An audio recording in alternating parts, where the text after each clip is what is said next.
5 real estate myths that you've probably heard but aren't actually true. Number 1, you gotta have 20% down to buy a house. This is not always true. With programs like FHA loans, you really only need 3.5% down. And if you're a veteran, you might even qualify for 0% down through the Number 2, you should always renovate your house before you sell it. Also not true. Now, some sellers prefer to renovate their house before they sell, and that's totally fine, but it is not a must. Really, some buyers are going to want to come in and update it themselves how they're going to want it. I always recommend consulting with your realtor on this matter first. They're going to be able to help you decide which is going to be best for you in this situation. Number 3, the highest offer is always the best offer. This is also not true all the time. While a high dollar offer is always appealing to look at, there are many other factors to consider, such as timelines, contingencies.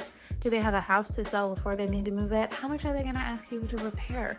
Things like this are really important to look for, and it's important that you have an agent that's able to look at the big picture. While an offer may be the highest, it can also have the steepest contingencies. So even though a slightly lower one might be less appealing, if it has no contingencies or very little and can close faster and that works better for you, that's the one you should pick.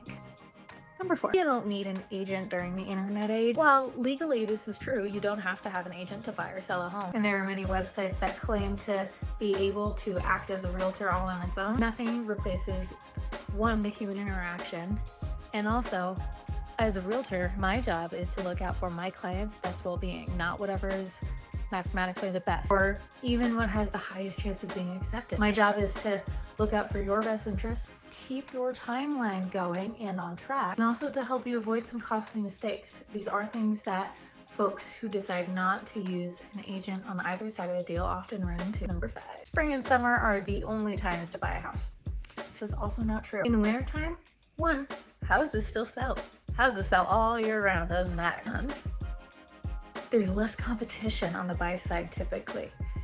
And as a seller, selling in the winter might offer you advantages such as buyers going through the home are likely more serious than ones in the summertime. Some people just like to look at houses for fun. And as a seller, that can be really frustrating. So don't knock off winter before you look at the opportunities there. Now that we've gotten those out of the way, what other myths have you heard that you're curious about? Leave them in the comments below. I'd love to chat.